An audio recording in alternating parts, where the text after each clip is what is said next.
Yeah, to me, the thing that makes me most excited about what you're doing is that cross curricular potential that Yeah, you spoke of. I would imagine if you walk into a typical high school, the arts students are going to be on one side of the school, and the tech focused STEM computer students are probably on the completely other side of campus doing different things. But what your virtual filmmaking program does is it brings these two groups together in some really exciting cross curricular, interdisciplinary ways where you get these STEM students getting to work with your actors and your dancers on campus and create amazing things together. What a really exciting pedagogical experience for both the students and teachers alike. for sure. And another thing that's excited me, the exposure of students to things that they may have never been exposed to before and never knew they had an interest in. So this goes back to our virtual reality creation stuff.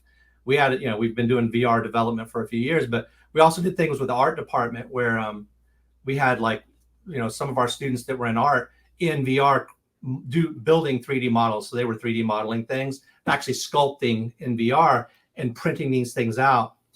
But what's cool is that I had a young lady say, you know what, I was never going to be going into any kind of graphic design or anything like that. I didn't really like computers, I didn't think, or anything to do with that. But now I really love this. So it kind of opened up an arena for her that she would have never thought about pursuing, which is super exciting.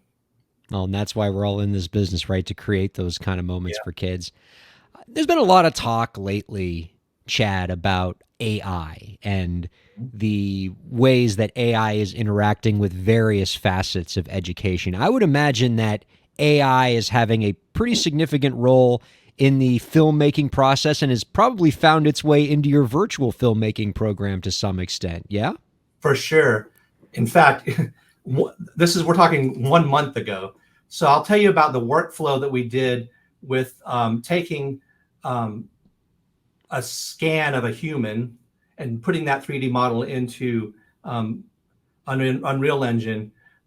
We also did it with our mascot, who is it's a terrapin, it's a giant turtle. Well, that required a lot of work in Blender, which, if like Maya Blender, it's a 3D modeling. You have to kind of clean it up and work with the model and take some time. Well, we've discovered over the past month something called Luma AI, Luma AI, and it's amazing because if you've used Midjourney or anything like that, where you kind of give prompts for what you want a picture to be, this does it with 3D models. So, What? so yes, so you go Really? in. So that's what we're working on now. The students are they're doing something with a football game. So they wanted football players, but they wanted the football players to have our school colors. So with Luma AI, they can go in and they're like, give me a football player with a red and gold uniform, and it makes an GLTF, a 3D model out of that for free.